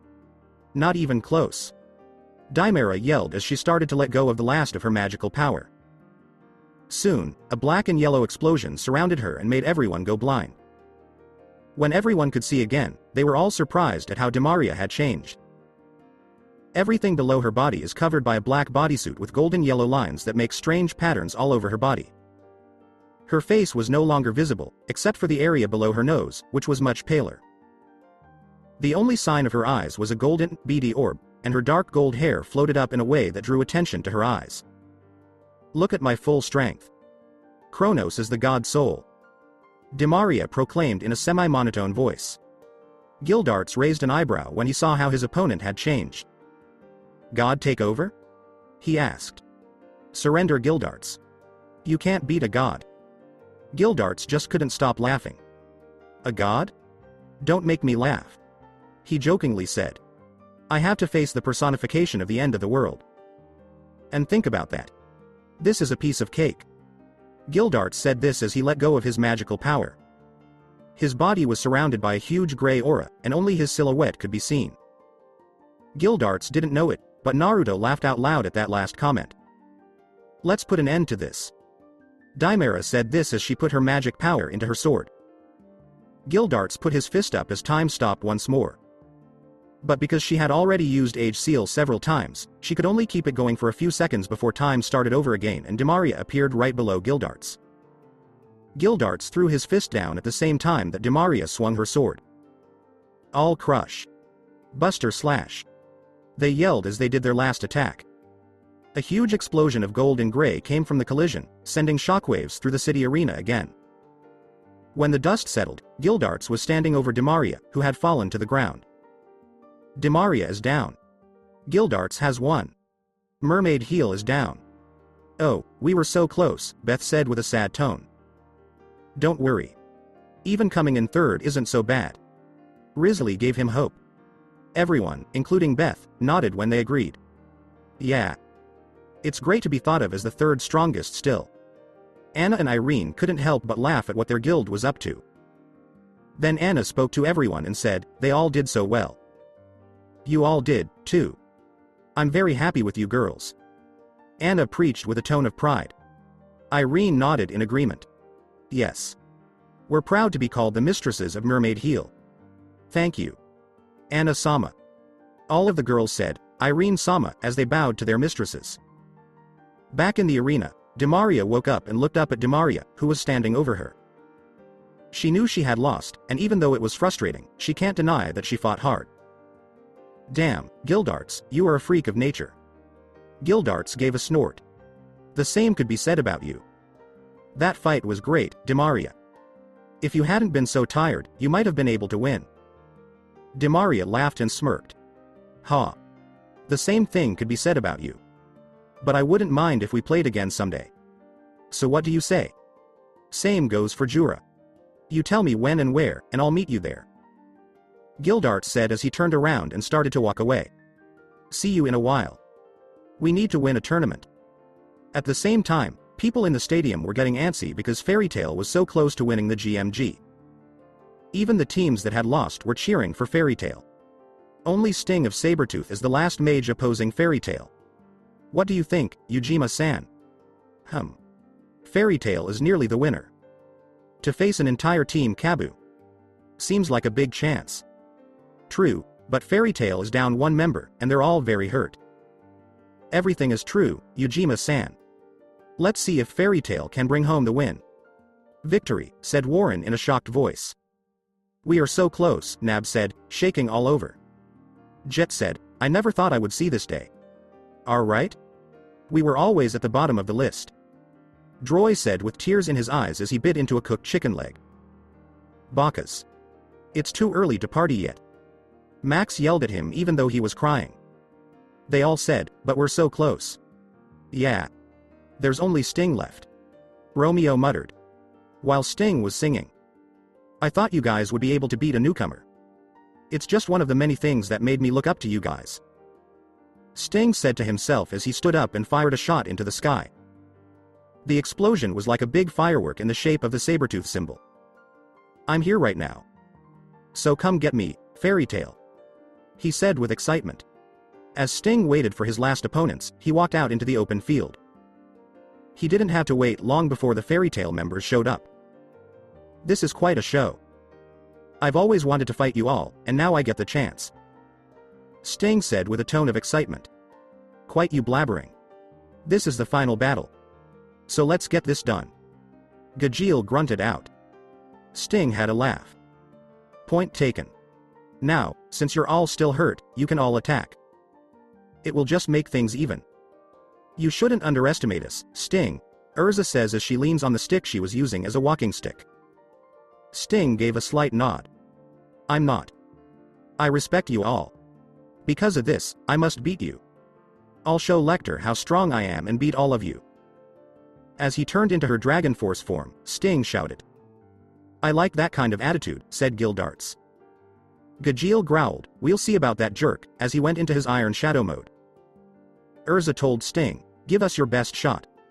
Sting smirked. Come. As Gajeel ran toward Sting, he ran into the shadows and was gone. He tried to hit him with his Shadow Iron Claw, but Sting was able to move out of the way. Did you forget who works with me? I've seen everything Rogue can do. So you can't surprise me. Sting mocked. We'll have to see about that.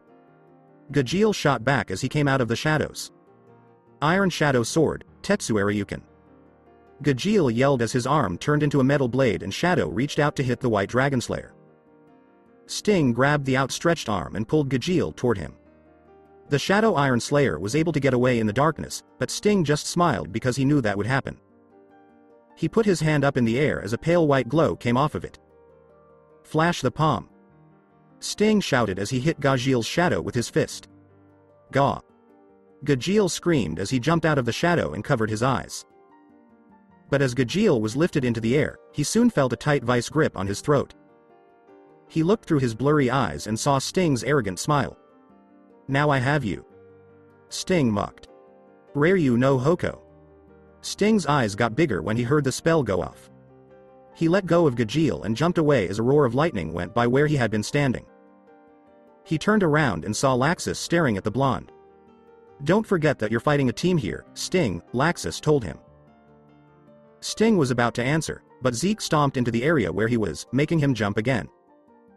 The Thunder Beast glared at the Dragon Slayer as he smiled confidently, which made Zeke growl. Gajeel appeared behind Sting as he yelled, Tetsueryu no Goken, Iron Shadow Dragon's hard fist. Hakuryu no Senkoken. Both killers kept throwing punches at each other, and neither of them would stop.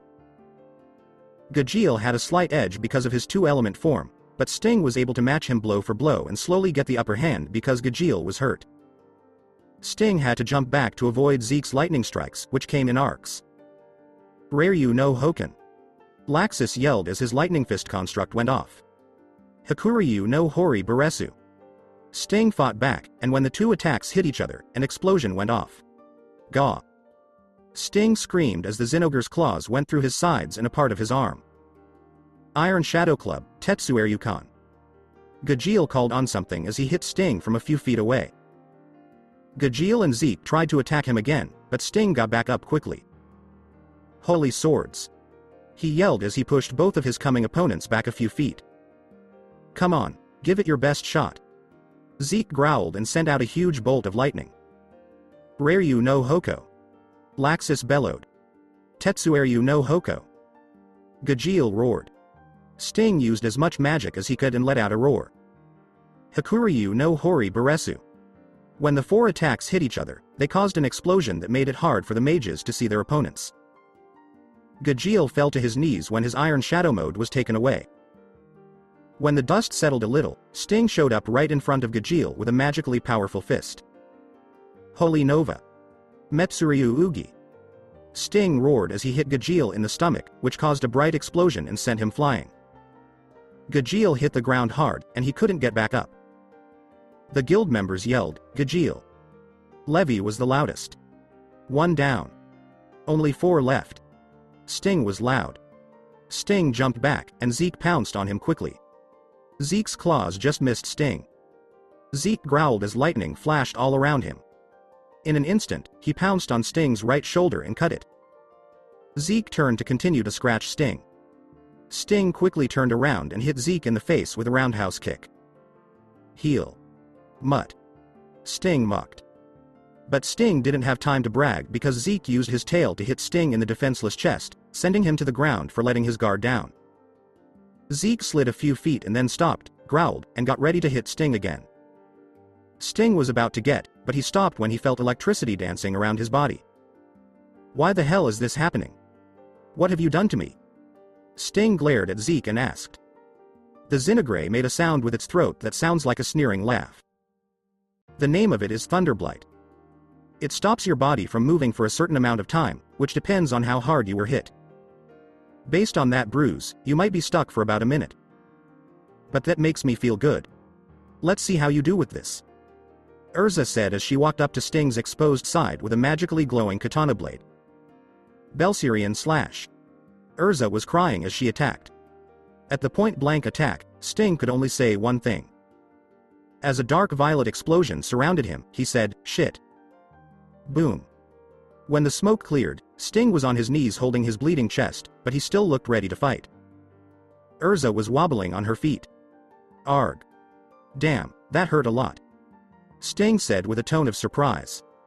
He now had a nasty cut that went across his chest and down the middle of it. Damn it. You obstinate jerk. Erza swore as she fell to the ground. Sting couldn't stop himself from laughing. The same could be said about you. Where is Laxus now? Sting asked. Why all of a sudden? Boom. Then, all of a sudden, something fell a few feet away from him. Gildarts was facing Sting when the dust settled. Mind if I joined in? He asked in a polite way. Sting said, Gildarts, Clive, in a tired voice. Sting knew this was going to be a tough battle. Sting got up and used his magic power once more. Next to Gildarts, Zeke showed up. As they got ready for Sting's next attack, the two got stronger.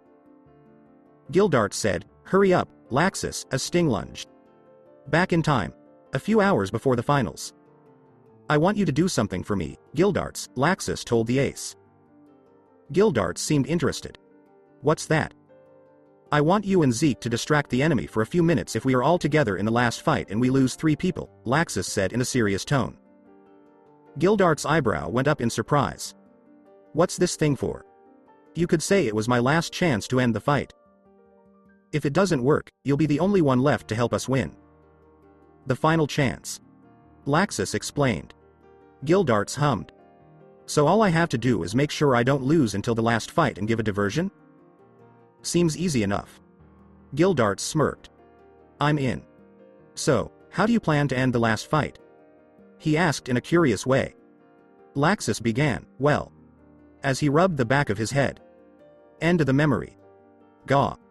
Sting grunted, skidded a few feet, and glared at his 2 opponents.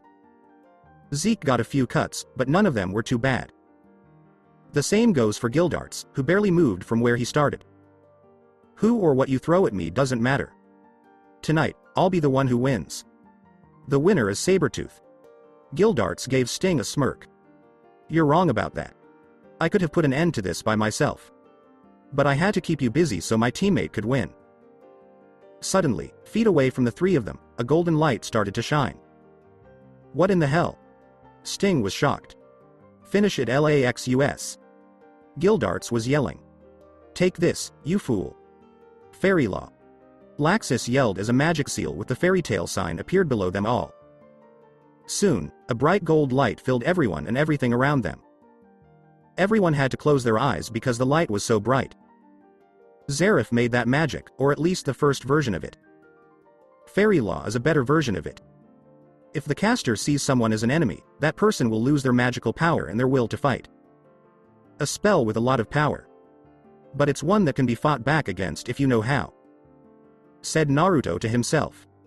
The light stayed for several minutes before it finally started to go away. However, it left a lot of dust and smoke on Sting's side. Gildarts and Zeke were still standing, but Laxus had fallen to his knees because he had finally run out of magical energy and was barely holding on. Gildarts ran over to him quickly, but Zeke didn't move. "You did it."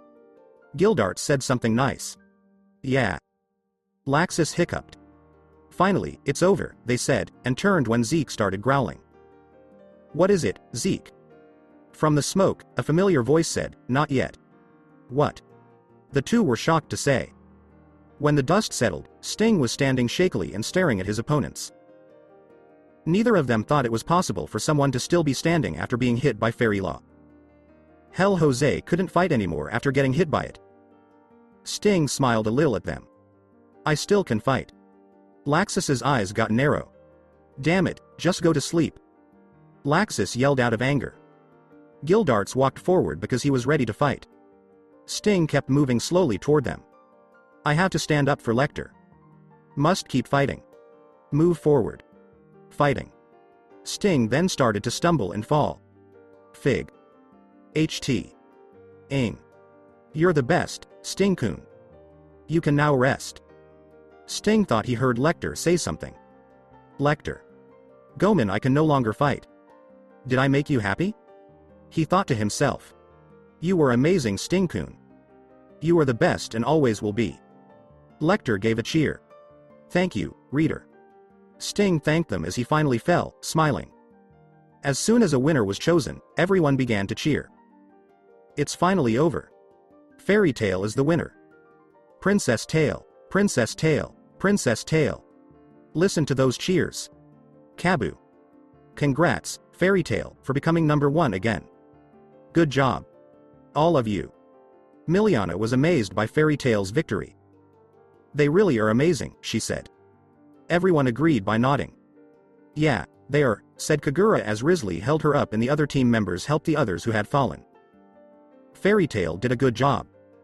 The members of Quattro Cerberus all said at once, "You really know how to go wild." Sharia said, "We got beat up pretty badly," and Leon agreed. "Yeah. But I'm glad they were the winners. Now that the Tenro team has won again, we can celebrate their return," Eve said. A late present and a party. But it was still a grand one. Hibiki said this in a happy voice. "Well done, Fairy Tail." Ren said. "Great job," Jura said with admiration in his voice. "Fairy Tail is amazing," said Frosh. Rogue nodded. "They are, yes." Rogue looked at his best friend. "Frosh," he said. His friend looked at him. "This is our second chance. At Sabretooth, for everyone. I want to grow up to be someone who really cares about his friends. You in particular." Rogue smiled and said. Frosh jumped a little and smiled widely. "Me too." Frosh cheered. Minerva was crying in a quiet part of the arena because her team had lost. "Crying won't help," someone said. When Minerva looked up, Dobangle was right on top of her.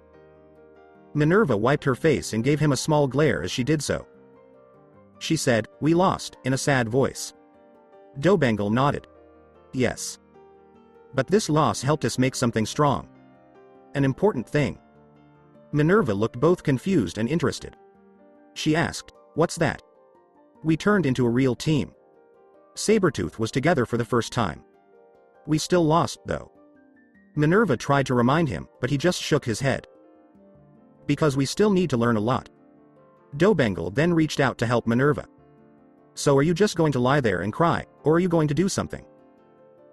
After a few seconds of looking at the hand, Minerva wiped her eyes again, stood up, grabbed the hand, and gave Dobangle a determined look. "Let's go back to our team, Master." Max said in a shocked voice, "We really did it. I never thought I would see this day," Lackey said with a big smile. "We're no longer in last place," said Nabbed. "You're #1, baby." Romeo applauded. "I can't believe we won." Macau cheered so hard that tears fell. "Stop being so sad. It's not right." Wakaba was giving a speech, but he had tears in his eyes. "Well done, Fairy Tail." Makarov bragged loudly and with a lot of pride. "Sugio Fairy Tail." Katya and Momin yelled in shock as the stars in their eyes grew bigger. Eclair couldn't help but laugh at them, but when Fairy Tail won, she smiled and even cheered a little. Something that made Katya and Momin even happier. Nice job, you brats. You were pushed to the limit, but you all stayed strong and made it. You've worked hard to win. With a smile on his face, Naruto said. But his smile went away when he saw the time. I just want to make sure you are ready for what's coming. Balcony of Hisui's view. Sting would be the only one left in Fairy Tail, but he should give up to all 5 of them, Darton told himself. Although not 100%. Still, what that person said came true. Fairy Tail won in spite of the odds. Now the fight for people's lives starts. Hisui stood up and began to leave. Come, Akame, Kurome. Darton, get everything ready and get Najenda. We need to get ready now. Darton nodded. Do as you want. The GMG City Arena. Sting was walking over to the Fairy Tail team when he woke up again. Hey, I had a question. What was wrong with Natsu? Why didn't he join in? He asked, sounding confused. Everyone in the group looked at each other. Did anyone get a message? Gray asked after he had been there for only a few minutes. Everyone gave a shake of the head. Suddenly, everyone felt like they were connected in their minds. Everyone, a voice I knew said. Naruto, father. Everyone, including Erza, said. Wendy told me something new. Everyone got nervous. Okay, so what happened? Gajeel asked with irritation. Lucy and Yukino were saved, they said. Everyone exclaimed, really? Everyone started to party, but Erza thought there was a but. After everyone had calmed down, she asked, what's the catch, Dad? There has been a problem. After a short pause, Naruto said. Everyone lost their minds. What could cause the rescue operation to take longer than planned? What's that? Makarov asked. Before he spoke again, Naruto sighed. It doesn't matter, but it will take them a little longer to get back. But for now, Karaha. Suddenly, everyone on the Fairy Tail team and in the other guilds that took part in the last day was surrounded by a green glow as their wounds were completely healed and their magical energy was fully restored. Hey, we're completely healed, Gajeel said as he looked himself over and moved his limbs. What's happening? I feel like myself again? Sting said this as he looked at his body in awe. Zeke laughed and shook himself a little. I've fixed everyone who took part in the finals. All of you will need it. Team Fairy Tail should get together with the rest of the guild and get ready for our next move. Hi, everyone said as they started moving toward where they would meet. Getting back to the rescue team. Gaw. Wendy cried when she was hit by a thorn and caught in a thorn vine. She gave Cosmos an angry look. She asked, are you enjoying my plants? Wendy let out a growl as the wind started to blow around her. Get out of here. Wendy screamed as she pulled off the thorns. I see she's as sassy as ever. Cosmos gave hints. Pan. Pawn. Neppa yelled as he sent Lily another acid blast to avoid. Lily was about to attack again, but he changed into his chibi form at the last second. Shit. Of all the times to change. Lily. Several people on the team yelled out in alarm. Time for the executions. Neppa called to tell Lily she was ready to attack her again. Damn, those anti-magic weapons are using up all our power, Loki said with worry. We can't surrender. Natsu said as he knocked out another soldier with a punch. Surrender now. Kamika shouted with joy. Tai. Tai. Yuosuke cheered as he held Happy and Carla up until he felt something below him. He looked down and saw a huge shadow covering most of the ground below him and the area around him. He asked, what's this? Gaw. Yuosuke started to cry as the shadow grabbed him and started to eat him. He heard a few screams and turned to see more people in the same situation. What's going on? Shouted one soldier. The shadows. Asked a second soldier. They're swallowing us. Said the last soldier. Take my hand. Wendy cried out to Cosmos as she pulled the Sky Maiden out of the shadows and held on to her for dear life. Kamika. When Mira got close to another knight, she yelled. Loki and Natsu were able to get Kama, but Neppa was also eaten. That was too close, Kamika said, sounding a little scared. Cosmos gave Wendy a nod as she looked at her. Thank you.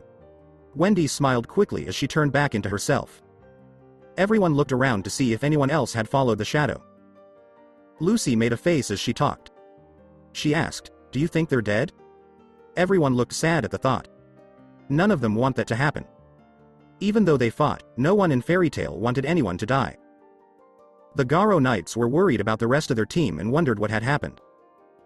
Wendy said, "I don't know," and then she said what everyone else was thinking. Then, all of a sudden, they heard someone laughing. "Is anyone there?" Natsu demanded. The group started to hear steps coming toward them. This makes me think of so many happy times. Natsu Dragneel. Wendy Marvell. Yukino Agria. Fairy Tail. Sabretooth. Ah, so many memories are coming back, someone said out loud. All of a sudden, Natsu, Wendy, and Yukino's eyes grew wide with surprise. "Wait, this smell," started Natsu. Wendy went on, "It's just like. You're a voice, I recognize ya." Yukino stumbled over her words in shock. A young man who looked older than he was came out of the shadows. The young man's hair was the thing that stood out the most. Long hair was pulled back into a ponytail that went all the way over his back. His hair was mostly pulled back and was all silver white in color. A tattoo went over the side of his left eye on the left side of his face. His black bands completely covered the right side of his face. They could see a scar, though, that went across the bridge of his nose. But even though his appearance had changed, they all still knew who he was. Or at least where he came from. You're right. I am Rogue. And I've come from 7 years from now. Less than an hour left until the time that was promised. So that's it for today. I hope you guys enjoyed it. Don't forget to like, share and subscribe to the channel for more awesome stories like this. Thank you. See you all in my next video.